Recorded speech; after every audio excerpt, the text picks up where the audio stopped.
Ejaan Pan-Aboizen atau ejaan lama adalah jenis ejaan yang pernah digunakan pada zaman kolonialisme Belanda. Ejaan ini umumnya digunakan untuk menuliskan kata-kata bahasa Indonesia menurut model yang dipahami oleh orang-orang Belanda, yakni menggunakan alfabet Latin dan bunyi yang mirip dengan cara penuturan Belanda. Pada tahun 1900, menurut C.A.M.S. Prof. Charles Pan-Aboizen, seorang ahli bahasa dari Belanda, mendapat perintah untuk merancang suatu ejaan yang dapat dipakai dalam bahasa Melayu, terutama untuk kepentingan pengajaran. Ketika menyusun ejaan, Charles Pan-Aboizen dibantu oleh dua orang pakar bahasa, yaitu Mkoe Nawawi Soetan Mamour dan Muhammad Taib Swetan Ibrahim. Charles Pan-Aboizen berhasil membuat ejaan bahasa Melayu dengan menggabungkan dasar-dasar ejaan Latin dan ejaan Belanda. Ejaan tersebut lazim disebut sebagai ejaan Pan-Aboizen. Penggunaan ejaan Pan-Aboizen diresmikan pada tahun 1901. Ejaan Pan-Aboizen digunakan selama 46 tahun, lebih lama dari ejaan Republik dan baru diganti setelah 2 tahun Indonesia merdeka. Beberapa hal yang cukup menonjol pada ejaan Pan-Aboizen antara lain, huruf P ditulis dengan J, huruf Q ditulis dengan OE, huruf K pada akhir kata atau di tengah suku kata ditulis dengan tanda koma di atas, huruf J ditulis dengan DJ, huruf C ditulis dengan TC, dan gabungan konsonan KH ditulis dengan CH. Ejaan Republik atau ejaan Swandi. Beberapa tahun sebelum Indonesia merdeka, bangsa Indonesia sudah mulai memikirkan keadaan ejaan yang sudah tidak mampu lagi mengikuti perkembangan ejaan internasional. Oleh karena itu, pemerintah melalui Menteri Pendidikan dan Kebudayaan melakukan pemubahan ejaan untuk menyempurnakan ejaan yang dirasakan sudah tidak sesuai lagi dengan kemajuan ilmu pengetahuan dan teknologi. Pada tahun 1947, muncullah ejaan baru sebagai pengganti ejaan Pan-Aboizen. Ejaan tersebut diresmikan oleh Menteri Pendidikan, Pengajaran dan Kebudayaan Republik Indonesia, Dr. Suwandi, pada tanggal 19 Maret 1947, yang disebut sebagai ejaan Republik. Karena Menteri Pendidikan, Pengajaran dan Kebudayaan adalah Dr. Suwandi, ejaan yang diresmikan tersebut juga sebagai ejaan Suwandi. Hal-hal yang menonjol dalam ejaan Swandi atau ejaan Republik adalah huruf OE diganti dengan U, bunyi hamzah dan bunyi sebentak ditulis dengan K, angka 2 boleh dipakai untuk menyatakan pengulangan, awalan di dan kata depan di kedua-duanya ditulis serangkai dengan kata yang mengikutinya, tanda trema tidak dipakai lagi sehingga tidak ada perbedaan antar suku kata diftong, tanda aksen pada huruf E tidak dipakai lagi. Di hadapan TJ dan DC, bunyi pasangau NY dituliskan sebagai N untuk mengindahkan cara tulis. Ketika memotong kata-kata di ujung baris, awalan dan akhiran dianggap sebagai suku-suku kata yang terpisah.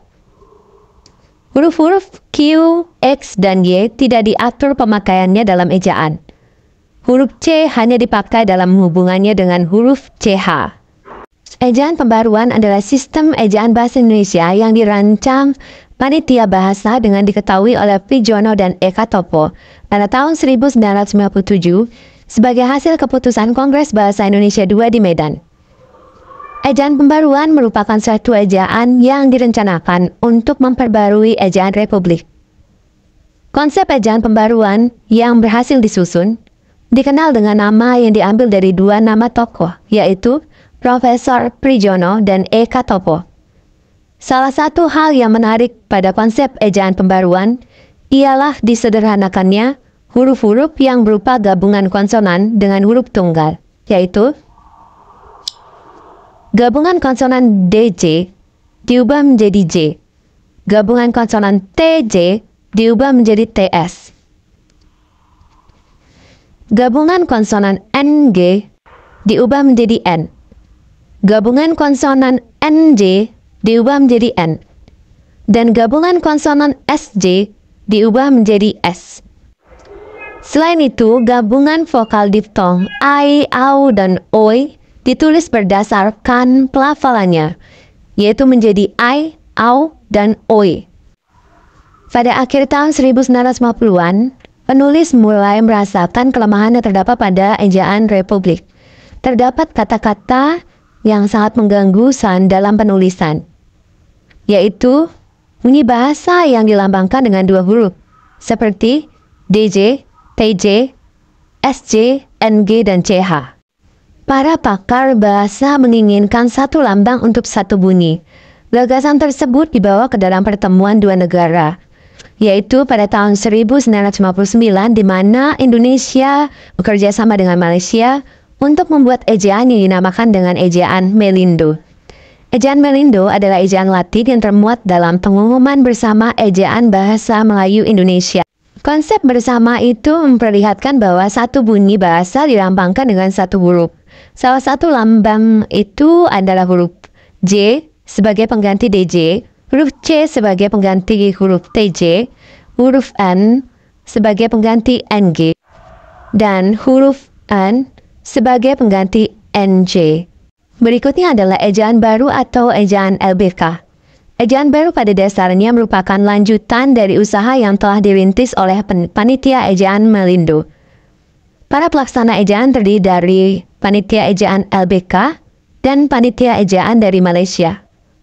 Panitia ini berhasil merumuskan suatu konsep ejaan yang kemudian diberi nama ejaan baru. Panitia ini bekerja atas dasar surat keputusan Menteri Pendidikan dan Kebudayaan nomor 062/67 tanggal 19 September 1967. Perubahan yang terdapat pada ejaan baru atau ejaan LBK antara lain: gabungan konsonan DJ diubah menjadi J. Gabungan konsonan TJ diubah menjadi J. Dan gabungan konsonan CH diubah menjadi KH. Ejaan berikutnya adalah ejaan Rumi bersama. Pada tanggal 23 Mei 1972, sebuah pernyataan bersama ditandatangani oleh Menteri Pelajaran Malaysia, Tun Hussein On, dan Menteri Pendidikan dan Kebudayaan Indonesia, Mansuri. Pernyataan bersama tersebut mengandung persetujuan untuk melaksanakan asas yang telah disepakati oleh para ahli dari kedua negara tentang ejaan baru dan ejaan yang disempurnakan. Pada tanggal 16 Agustus 1972, berdasarkan keputusan Presiden nomor 57 tahun 1972, berlakulah sistem ejaan Latin bagi bahasa Melayu dan bahasa Indonesia. Di Malaysia, ejaan baru bersama ini dirujuk sebagai ejaan Rumi bersama (ERB). Berikutnya adalah ejaan yang disempurnakan. Pada tanggal 16 Agustus 1972, Presiden Republik Indonesia Soeharto meresmikan pemakaian ejaan bahasa Indonesia yang disempurnakan, yang lazim disingkat dengan EGD. Peresmian ejaan tersebut berdasarkan keputusan Presiden nomor 57 tahun 1972. Dengan dasar itu, Departemen Pendidikan dan Kebudayaan menyebarkan buku kecil yang berjudul Pedoman Ejaan Bahasa Indonesia yang Disempurnakan, yang memuat berbagai patokan pemakaian ejaan baru. Buku yang beredar ini memuat kaidah-kaidah ejaan direvisi dan dilengkapi oleh suatu badan yang berada di bawah Departemen Pendidikan dan Kebudayaan yang diketahui oleh Prof. Dr. Amran Halim dengan dasar surat keputusan Menteri Pendidikan dan Kebudayaan tanggal 12 Oktober 1972. Buku yang berjudul Pedoman Umum Ejaan Bahasa Indonesia yang Disempurnakan diberlakukan dengan surat keputusan Menteri Pendidikan dan Kebudayaan nomor 0196/1975. Bersama buku tersebut, lahir pula sebuah buku yang berfungsi sebagai pendukung buku pertama, yaitu buku Pedoman Umum Ejaan Pembentukan Istilah. Badan tersebut diberi nama Pusat Pembinaan dan Pengembangan Bahasa, yang sekarang bernama Pusat Bahasa.